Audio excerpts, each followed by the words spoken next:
Nama saya Bruson Fardede dengan NIM 2124100006. Dalam video ini saya akan menjelaskan tentang materi motivasi dan juga emosi. Yang pertama itu motivasi.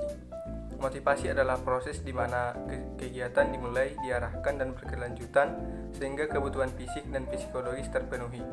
Sumber dari motivasi itu ada dua. Yang pertama yaitu motivasi intrinsik, terjadi ketika orang bertindak karena tindakan itu sendiri memuaskan dan memberi penghargaan.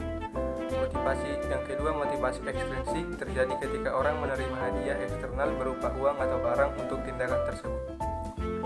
Kemudian apa yang membuat seseorang itu termotivasi?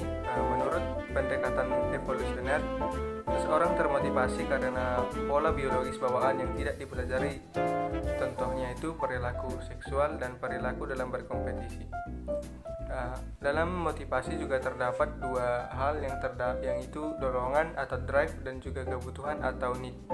Dorongan atau drive ini merupakan kondisi termotivasi karena kebutuhan fisiologis. Misalnya saat kita mengalami rasa gatal lalu kita termotivasi untuk menggaruk. Kebutuhan atau need adalah kondisi termotivasi karena memerlukan sesuatu. Misalnya ketika kita haus maka kita perlu untuk minum.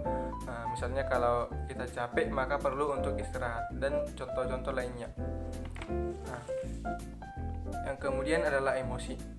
Emosi adalah aspek atau perasaan dari kesadaran dan mencakup unsur-unsur fisik, perilaku, dan kognitif.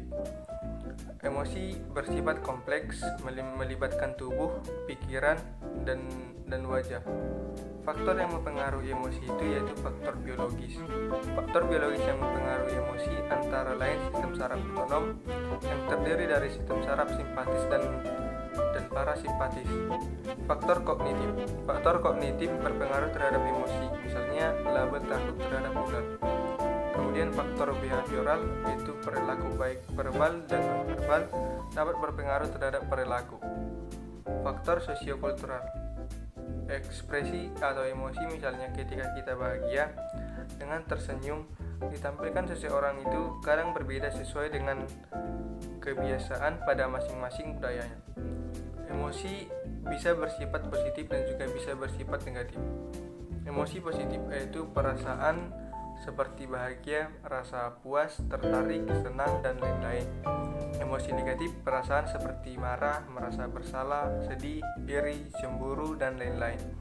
Emosi positif dapat berperan dalam kesejahteraan dengan berfokus pada kelebihan kita, terutama dalam mengembangkan perasaan positif dan menghadapi segala tantangan yang ada dalam kehidupan kita. Baiklah, sekian video yang bisa saya sampaikan. Sekian dan terima kasih.